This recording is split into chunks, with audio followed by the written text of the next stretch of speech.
Hello friend, आप सभी का स्वागत है विदित स्टडी पॉइंट यूट्यूब चैनल में। आज के इस वीडियो में यूपी बीएड एडमिशन 2026 से रिलेटेड बात करने वाले हैं। यूपी बीएड एंट्रेंस एग्जाम का रिजल्ट आ गया है और रिजल्ट के बाद की संपूर्ण जानकारी देखने वाले हैं कि यूपी बीएड की काउंसलिंग कब होगी और यूपी बीएड की जो काउंसलिंग है कैसे होती है, काउंसलिंग में कैसे रजिस्ट्रेशन होता है, कैसे आपको कॉलेज चूज करना होता है, कैसे कॉलेज अलॉटमेंट होता है, कैसे आपको कन्फर्मेशन फीस देना होता है, इस पर बात करने वाले हैं। इसके अलावा हजारों ऐसे छात्र हैं जो सरकारी कॉलेज से बीएड करना चाहते हैं, तो यहाँ पे सरकारी कॉलेज की कट ऑफ देखने वाले हैं कि कितने नंबर पर या कितनी स्टेट रैंक पर आपको सरकारी कॉलेज मिल जाएंगे और सरकारी कॉलेज की फीस क्या रहेगी उसको भी देखेंगे। इसके अलावा देखेंगे लाखों ऐसे छात्र हैं जो प्राइवेट कॉलेज में एडमिशन लेना चाहते हैं और जो प्राइवेट कॉलेज होते हैं उसमें भी एडमिशन दो तरीके से होता है, एक तो काउंसलिंग से होता है, दूसरा होता है कि कॉलेज वाले काउंसलिंग करते हैं जिसको डायरेक्ट एडमिशन बोलते हैं, तो उस पर भी बात करने वाले हैं कि। और इसके अलावा जो प्राइवेट कॉलेज में छात्र एडमिशन लेना चाहते हैं उनका डाउट रहता है कि कितने नंबर पर उनको प्राइवेट कॉलेज मिल जाएंगे या कितनी स्टेट रैंक तक उनको प्राइवेट कॉलेज मिल जाएंगे, उस पर भी बात करने वाले हैं। और प्राइवेट कॉलेज की फ़ीस कितनी रहती है, काउंसलिंग से एडमिशन लेंगे फ़ीस कितनी देनी होगी, डायरेक्ट एडमिशन लेंगे तब फीस कितनी देनी होगी, इस पर भी बात करने वाले हैं। इसके अलावा आप एडमिशन चाहे प्राइवेट में लें या सरकारी कॉलेज में लें, एडमिशन के बाद देखेंगे उसमें आपको कुछ डॉक्यूमेंट कॉलेज में लेकर जा करके सबमिट करना होता है। वह डॉक्यूमेंट लगभग 15 हैं और उनकी पूरी की पूरी लिस्ट देखने वाले हैं। इसके अलावा जो यूपी से छात्र रहते हैं वह स्कॉलरशिप का भी फॉर्म भरते हैं, तो यहाँ पर देखने वाले हैं कि जो यूपी बीएड होता है उसमें स्कॉलरशिप कितनी आती है, सरकारी कॉलेज में कितनी आती है, प्राइवेट कॉलेज में कितनी आती है, उस पर भी बात करने वाले हैं। वीडियो बहुत ज़्यादा इंपॉर्टेंट है, शुरू से लेकर अंत तक जरूर देख लीजिएगा। अगर 2026 में बीएड करना है तो इस चैनल को सब्सक्राइब आप जरूर कर लीजिएगा। इस चैनल से हमेशा आपको लेटेस्ट अपडेट मिलती है और बिल्कुल सटीक जानकारी मिलती है, तो चैनल को सब्सक्राइब आपको जरूर कर लेना है।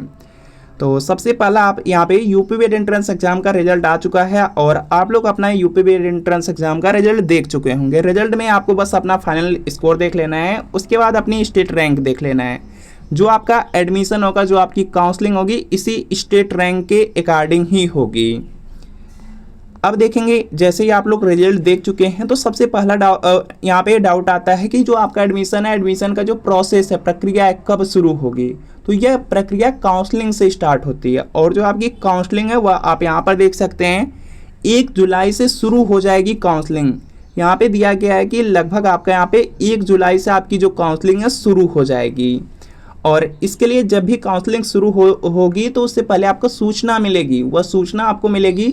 यहाँ पर देखेंगे एक शेड्यूल जारी किया जाता है काउंसलिंग के लिए, तो उसी शेड्यूल के माध्यम से आपको सूचना मिल जाएगी कि आपकी काउंसलिंग कब होने वाली है। शेड्यूल आपका कुछ इस तरह से रहता है, यहाँ पर देख सकते हैं इस तरह से लिखा रहेगा कि ऑनलाइन काउंसलिंग शेड्यूल, इस तरह से लिखा रहेगा और इससे आपको पता चलेगा। और आपकी जो स्टेट रैंक रहेगी, स्टेट रैंक के अकॉर्डिंग आपको पता चलेगा कि जो आपकी काउंसलिंग है कब होने वाली है। यहाँ पे जैसे देखेंगे राउंड फर्स्ट और राउंड सेकंड में यहाँ पर देखेंगे काउंसलिंग हो रही है, तो इसमें स्टेट रैंक के अकॉर्डिंग आपका यहाँ पे पहले वाले में है या सेकंड काउंसलिंग में है, यह आपको पता चलेगा आपकी स्टेट रैंक के माध्यम से। बाकी यहाँ पर देखेंगे बहुत सारे ऐसे छात्र हैं जो प्राइवेट कॉलेज में डायरेक्ट एडमिशन लेना चाहते हैं, तो उनका एडमिशन लास्ट में होता है और इसका क्या प्रोसेस रहता है उसको भी देखने वाले हैं। तो इसमें जब भी आपको एडमिशन लेना रहेगा तो प्रॉपर डेट दी रहती हैं, इस तरह से पूरी की पूरी डेट दी रहेगी। यहाँ पे देख सकते हैं पूरा अच्छी तरीके से कैलेंडर ही दिया रहता है, तो इसके माध्यम से आप जान पाएंगे कि आपकी काउंसलिंग कब होगी। काउंसलिंग में क्या क्या प्रोसेस होगा उसको समझ लीजिए। इसमें आपको रजिस्ट्रेशन करना होगा, उसके बाद यहाँ पे कॉलेज चूज करना होता है और उसके बाद देखेंगे कॉलेज चूज करने के बाद कॉलेज आपको मिल जाएगा। उसके बाद जो फाइनल फीस होती है वो आपको पेड करना होता है और इसके लिए कुछ टाइमिंग रहती है, उस टाइमिंग के बीच में ही करना होता है। अगर उस टाइमिंग के बीच में नहीं करेंगे तो बाद में प्रॉब्लम आती हैं, एडमिशन नहीं हो पाते हैं। बाकी यहाँ पर देखेंगे अब काउंसलिंग का शेड्यूल आ गया, शेड्यूल के बाद रजिस्ट्रेशन करना होगा। जो रजिस्ट्रेशन आप काउंसलिंग में करेंगे तो उसमें देखिए प्रोसेस क्या रहता है कि जो यूपी बीएड का जो रजिस्ट्रेशन नंबर मिला है और जो पासवर्ड मिला है उसी के माध्यम से आप लॉगिन करते हैं और लॉगिन करने के बाद जो यूपी बीएड की काउंसलिंग रहती है वहाँ पे काउंसलिंग लिखा रहता है और उसको जब आप लोग क्लिक करते हैं तो आपको कुछ जानकारी देनी होती है।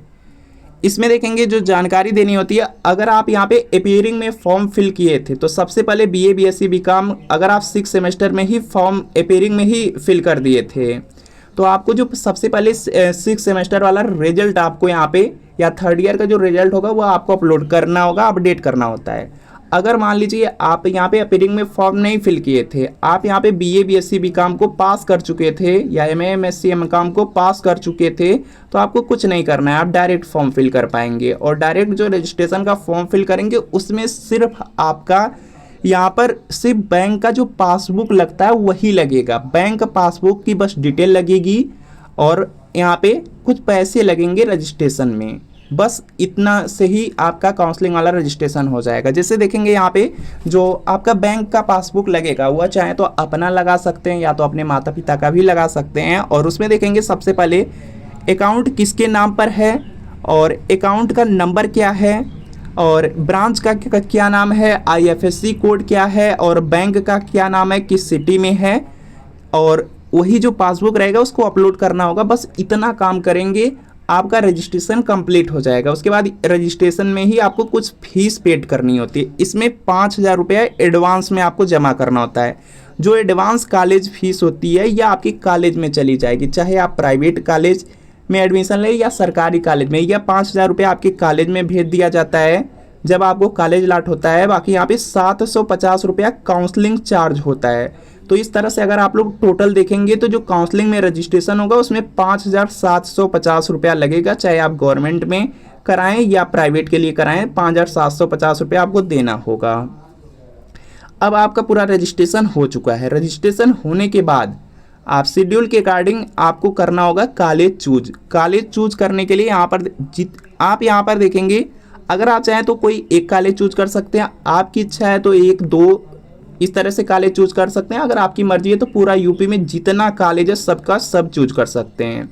और यूपी में जितनी यूनिवर्सिटी हैं अगर आप चाहें तो सबकी जितनी भी यूनिवर्सिटी हैं सबकी सब यूनिवर्सिटी चूज कर सकते हैं। उसमें जितने कॉलेज हैं सबकी सब कॉलेज चूज कर सकते हैं, या आप पर डिपेंड करता है। तो कॉलेज आपको चूज करना रहेगा। तो यहाँ पर जैसे देख सकते हैं कॉलेज चूज किया गया है और कॉलेज में भी देखेंगे यहाँ पे एडेड का मतलब होता है अर्ध सरकारी, और लगभग इसमें भी फीस गवर्नमेंट के बराबर ही लगती है। तो एडेड लिखा रहे या गवर्नमेंट, लगभग आप लोग उसको सरकारी ही समझिएगा। बाकी जिसमें सेल्फ फाइनेंस लिखा रहेगा वह प्राइवेट कॉलेज होते हैं। तो आप लोग कॉलेज चूज कर लिए।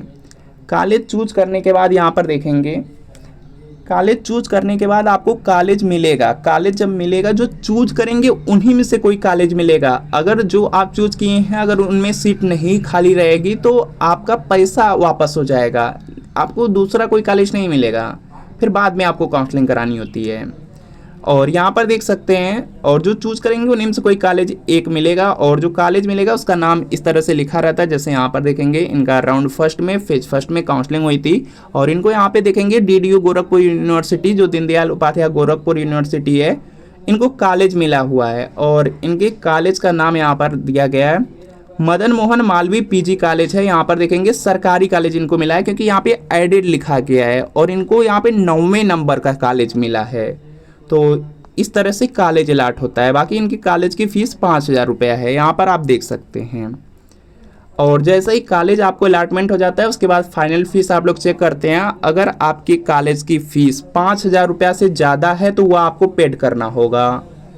जितनी ज़्यादा रहेगी उतना आपको पेड करना होगा। अगर आपकी कॉलेज की फ़ीस 5,000 रुपया से कम होगा तो कुछ पैसे आपके अकाउंट में उधर से रिटर्न कर दिए जाएंगे। बाकी अगर 5,000 से ज़्यादा, जैसे किसी प्राइवेट कॉलेज की फ़ीस 51,250 होती है तो 46,250 रुपये आपको जमा करना होगा ऑनलाइन। उसके बाद आपका जो एडमिशन है वह कन्फर्म होगा। उसके बाद कॉलेज में डॉक्यूमेंट जमा कर देंगे, एडमिशन कंप्लीट हो जाएगा। चलिए यहाँ पर देख लेते हैं। जैसे यहाँ पर देखेंगे इनकी कॉलेज की जो फीस है वह देखेंगे 5,000 ही थी। इनको एक भी रुपया जमा करने की ज़रूरत नहीं हुई, इनको 0 रुपया जमा करना हुआ। और 0 जिनमें रहता है डायरेक्ट उनका अलॉटमेंट लेटर कुछ इस तरह से डाउनलोड हो जाता है। और इनकी स्टेट रैंक यहाँ पे देख सकते हैं 7,576 थी, और 9वें नंबर का इनको कॉलेज मिला था। और यहाँ पर देखेंगे फाइनली इनका यहाँ पे यह जो प्रोसेस है कंप्लीट हो गया, और डायरेक्ट इसके बाद इन्होंने डॉक्यूमेंट लेकर जाकर के कॉलेज में सबमिट कर दिया, इनका पूरा फाइनली एडमिशन हो गया। अब देखेंगे नेक्स्ट पॉइंट आ जाता है यहाँ पे सरकारी कॉलेज की फ़ीस को लेकर के। तो यहाँ पे सरकारी कॉलेज की फ़ीस देखेंगे। पहला देखेंगे एडेड लिखा गया था, एडेड लगभग सरकारी कॉलेज होता है, और उसकी फ़ीस 5,000 रुपया थी। अब दूसरा यह भी देखेंगे, इनकी स्टेट रैंक यहाँ पर देख सकते हैं 14,881 है, फिर भी इनको यहाँ पे गवर्नमेंट ही सरकारी कॉलेज मिला है। यहाँ पर देख सकते हैं एडेड लिखा गया, एडेड का मतलब है सरकारी कॉलेज ही। और इनके कॉलेज की जो फीस थी वह यहाँ पर आप देखेंगे 12,700 रुपया, इनके कॉलेज की फ़ीस 5,000 से ज़्यादा थी और इनको कुछ रुपए यहाँ पे 7,700 रुपया जमा करना पड़ा, तब जा करके इनका यहाँ पे जो फाइनल एडमिशन के लिए यहाँ पे अलॉटमेंट लेटर है वह डाउनलोड हुआ। तो यहाँ से देख सकते हैं कि जो गवर्नमेंट कॉलेज रहेंगे उसमें फ़ीस अलग अलग रहेगी, सभी कॉलेज की फ़ीस अलग अलग रहती है, किसी की कम रहती है, किसी की ज़्यादा रहती है। जैसे यहाँ पर देख सकते हैं इनकी स्टेट रैंक 37,650 है, फिर भी इनको कॉलेज मिल गया, और जो इनको कॉलेज मिला है उस कॉलेज की फ़ीस 5,000 रुपया है, यहाँ से देख सकते हैं। बाकी और भी दिखाते हैं। बाकी यहाँ पर देखेंगे इनकी रैंक 7,014 थी और इनको कॉलेज मिला, और इनका जो कॉलेज मिला हुआ था उस कॉलेज की फ़ीस बहुत ज़्यादा कम थी, क्योंकि यह यहाँ पर देखेंगे इनके कॉलेज की फ़ीस 1,800 रुपया मात्र थी, 1,800 रुपया इनके कॉलेज की फ़ीस थी और इनको 3,200 रुपया वापस मिला। तो यहाँ से देख सकते हैं लगभग गवर्नमेंट कॉलेज की फ़ीस कंफर्म हो चुकी है। लगभग देखेंगे ज़्यादा से ज़्यादा जो गवर्नमेंट कॉलेज रहेंगे उसकी फ़ीस 5,000 रुपया रहेगी। कुछ ऐसे भी गवर्नमेंट कॉलेज मिलेंगे जिसकी फ़ीस कम भी रह सकती है, 5,000 से कम भी रह सकती है। कुछ ऐसे भी कॉलेज मिलेंगे जिनकी फ़ीस यहाँ पे 5,000 से ज़्यादा भी रह सकती है। जैसे प्रूफ में आपको दिखाया गया एक कॉलेज है जिसकी यहाँ पे 1,800 थी, और एक आपको कॉलेज दिखाया गया जो कि सरकारी ही कॉलेज था लेकिन उसकी फ़ीस 12,700 रुपया थी। तो इस तरह से कॉलेज होते हैं गवर्नमेंट में। अब देखते हैं गवर्नमेंट कॉलेज कितने नंबर पर मिल जाएंगे, तो उसको भी देख लीजिए। यहाँ पर देखेंगे यहाँ पर देखेंगे अगर आपका यहाँ पे 200 लगभग यहाँ पे 232 नंबर हैं, 232 नंबर है, तो आपकी जो स्टेट रैंक बनी हुई है लगभग यहाँ पे 10,000 है। और जिनका भी 232 से ज़्यादा नंबर आए हुए हैं या 10,000 स्टेट रैंक से कम स्टेट रैंक आई हुई है, उनको बिल्कुल आराम से कॉलेज मिल जाएंगे, लेकिन थोड़ा सा ज़्यादा ही कॉलेज आप लोग चूज कीजिएगा।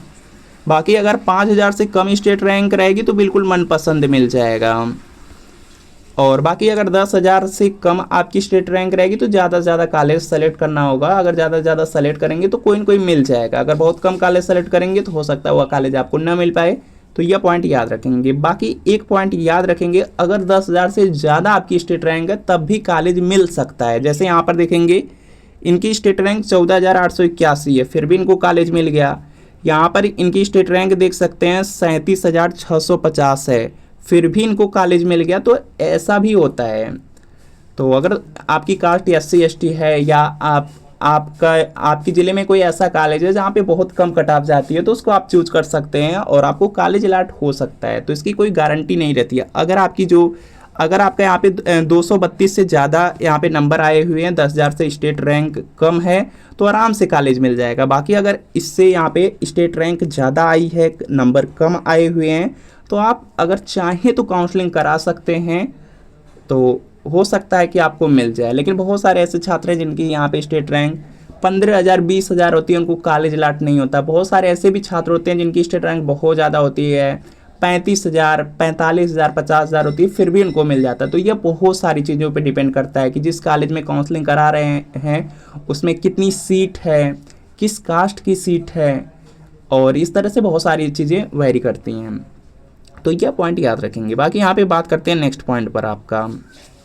अब बात करते हैं यहाँ पे प्राइवेट कॉलेज की, कि प्राइवेट कॉलेज कितने नंबर पर मिलेंगे।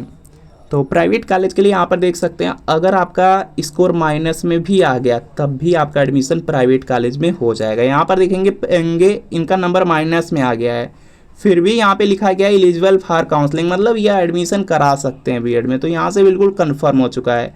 यूपी में क्या है कि बहुत ज़्यादा लगभग सीटें हैं और बच्चे पूरा एडमिशन नहीं ले पाते हैं, तो आराम से आपको सीट मिल जाएगी, कोई दिक्कत नहीं है। अगर आपका 0 नंबर या माइनस में भी नंबर आया है तो प्राइवेट कॉलेज मिल जाएंगे। अगर काउंसलिंग से चाहेंगे काउंसलिंग से भी मिल जाएगा, अगर डायरेक्ट एडमिशन चाहेंगे डायरेक्ट एडमिशन भी मिल जाएगा। चलिए उससे रिलेटेड बात करते हैं। तो ये देखेंगे यहाँ पे यह काउंसलिंग से एडमिशन लिया गया है, और यहाँ पर देख सकते हैं अगर आप काउंसलिंग से अगर आपको एडमिशन प्राइवेट कॉलेज में लेना होगा, तो जैसे आप सरकारी कॉलेज के लिए आपको बताया गया है कि सबसे पहले रजिस्ट्रेशन करना होगा, रजिस्ट्रेशन में पासबुक लगेगा, वह प्रक्रिया करनी होगी, और 5,750 रुपया आपको जमा करना होगा, वह आपको करना होगा। उसके बाद कॉलेज चूज करेंगे, जो कॉलेज चूज करेंगे, जिस प्राइवेट कॉलेज में एडमिशन लेना है सिर्फ उन्हीं को चूज करना होगा। और प्राइवेट कॉलेज जब आप लोग चूज कर देंगे उसके बाद कॉलेज आपको मिल जाएगा, कॉलेज अलॉट हो जाएगा। जब कॉलेज हुआ आपको मिल जाएगा, उसके बाद फाइनल फीस होती है, फाइनल फीस को आपको पेड करना होगा। और फाइनल जब फीस पेड कर देंगे तो आपका एडमिशन समझिए कंप्लीट हो चुका है, और कॉलेज में जा करके डॉक्यूमेंट जमा कर देंगे, एडमिशन हो जाएगा। और इसमें देखेंगे फ़ीस कितनी लगेगी। अगर काउंसलिंग से एडमिशन लेंगे तो उसमें देखेंगे जो फ़ीस लगेगी 51,250 रुपया। 5,000 तो आप रजिस्ट्रेशन में ही जमा कर चुके हैं, लेकिन यहाँ पर देखेंगे फ़ीस तो 51,250 रुपया, तो जो 46,250 रुपया यह आपको ऑनलाइन जमा करना होगा। और इसके लिए यहाँ पे डेट मिलती है, उसी डेट के ही बीच में आपको यहाँ पे जमा करना होता है। जैसे ही आपको कॉलेज मिलेगा उसके बाद लगभग 4 से 5 दिन का समय मिलता है, और उसी समय में यह पैसा आपको जमा करना होगा, तभी आपका एडमिशन हो पाता है। तो यह पॉइंट याद रखेंगे। तो इस तरह से काउंसलिंग से एडमिशन होता है प्राइवेट कॉलेज में। अब इसके बाद बात करते हैं डायरेक्ट एडमिशन। डायरेक्ट एडमिशन किस तरह से होता है? तो डायरेक्ट एडमिशन के लिए चाहे आपका कितना भी नंबर आए कोई दिक्कत नहीं है, डायरेक्ट एडमिशन हो जाएगा। स्टेट रैंक चाहे कितनी भी रहेगी आपका एडमिशन हो जाएगा। यहाँ पर देखेंगे यह आपका डायरेक्ट एडमिशन हुआ है। यहाँ पे लिखा गया डायरेक्ट एडमिशन। डायरेक्ट एडमिशन में जो कॉलेज वाले होते हैं, कॉलेज वाले काउंसलिंग करते हैं। और इसमें देखेंगे यहाँ पर देखेंगे, इसमें देखेंगे जो डायरेक्ट एडमिशन होता है इसमें क्या प्रोसेस रहता है। डायरेक्ट एडमिशन में सिर्फ आपको यहाँ पे किसी कॉलेज में जाना रहता है, और उस कॉलेज में जाने के बाद आपको सिर्फ फ़ीस की बात कर लेनी रहती है कि फ़ीस उस कॉलेज में कितनी लग रही है। क्योंकि जो डायरेक्ट एडमिशन होते हैं इसमें क्या होता है कि कॉलेज वाले 10,000 20,000 रुपये छोड़ देते हैं। काउंसलिंग में फीस फिक्स है कि 51,250 रुपया पहली साल लगेगी और दूसरी साल 30,000 रुपया लगेगा। और अगर इस तरह से अगर आप लोग देखेंगे तो 81,250 रुपया लग जाएगा काउंसलिंग से एडमिशन लेंगे। बाकी डायरेक्ट एडमिशन लेंगे तो इसमें क्या होता है कि कुछ फीस होती है, जैसे 10,000 20,000 कॉलेज वाले छोड़ देते हैं, तो ये आपको बेनिफिट हो जाता है। बाकी अगर डायरेक्ट एडमिशन लेंगे तो उसमें कई बार में फीस जमा कर सकते हैं, लेकिन काउंसलिंग से एडमिशन लेंगे तो एक बार में ही जमा करना होता है। तो इस तरह से आप ले सकते हैं। और जो डायरेक्ट एडमिशन लेंगे सिर्फ कॉलेज में फ़ीस से रिलेटेड बात करनी होती है, और उनको डॉक्यूमेंट दे देना होता है, और वह एडमिशन कर लेते हैं। और डायरेक्ट एडमिशन में सिर्फ अपना रजिस्ट्रेशन नंबर देंगे और उसी पर एक OTP जाएगी, OTP बताना होता है, और डायरेक्ट एडमिशन वो लोग कर लेते हैं। बाकी आपसे फ़ीस ले लेते हैं। बाकी यहाँ पर देखेंगे अगर आप लोग डायरेक्ट एडमिशन लेना चाहते हैं तो यहाँ पर हमारे थ्रू भी ले सकते हैं। यहाँ पर देख सकते हैं UP एडमिशन 2026 है, और यह एडमिशन आपका यहाँ पे चौधरी चरण सिंह यूनिवर्सिटी जो कि मेरठ में इसमें होगा। और इसमें पूरे 2 साल की जो फीस रहने वाली है 55,000 रुपये रहने वाली है, और कॉलेज की तरफ से आपको रहने की सुविधा मिल जाएगी। बाकी यहाँ पे प्रैक्टिकल फीस, एग्जामिनेशन फीस और टीचिंग फीस ये सब नहीं लगेगा, कोई एक्स्ट्रा चार्ज नहीं लगेगा।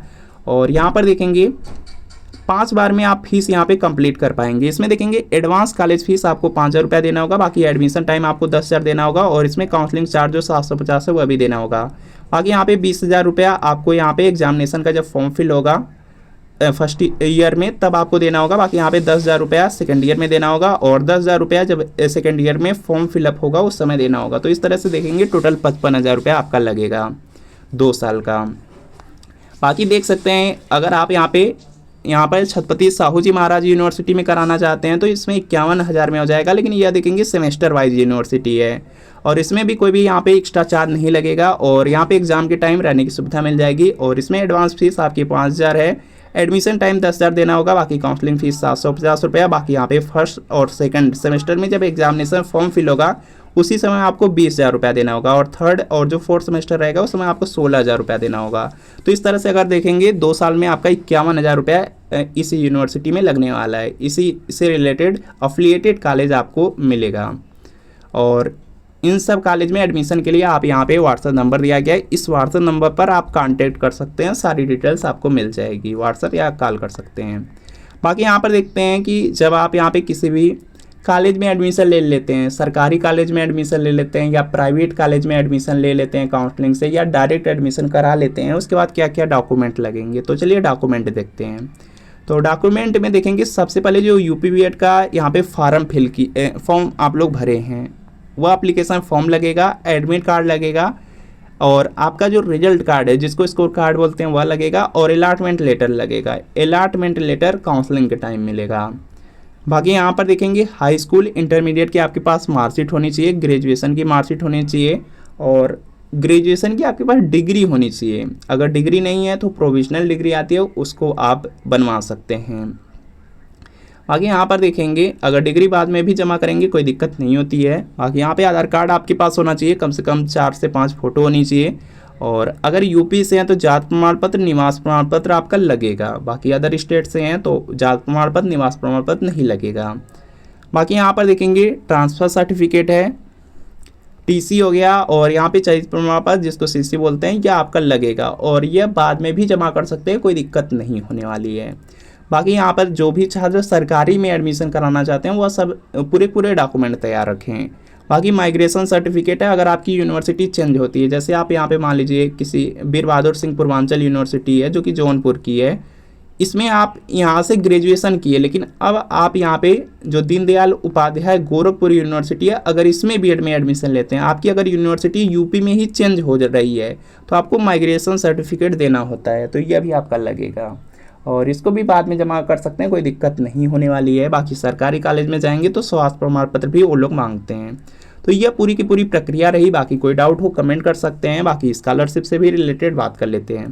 तो अगर यूपी से हैं तो स्कॉलरशिप आएगी, अदर स्टेट से रहेंगे स्कॉलरशिप नहीं आएगी। और अगर यूपी से आप लोग हैं, सरकारी कॉलेज से बीएड करते हैं, तो यहाँ पर देख सकते हैं, यह देखेंगे सरकारी कॉलेज से बीएड किया गया है और बीएड फर्स्ट ईयर है, और बीएड फर्स्ट ईयर में इनकी जो फीस लगी थी 5,000 रुपया लगी थी, और इनकी जो स्कॉलरशिप आई 5,000 यह फीस इनकी वापस हुई और 3,180 रुपया वापस आया।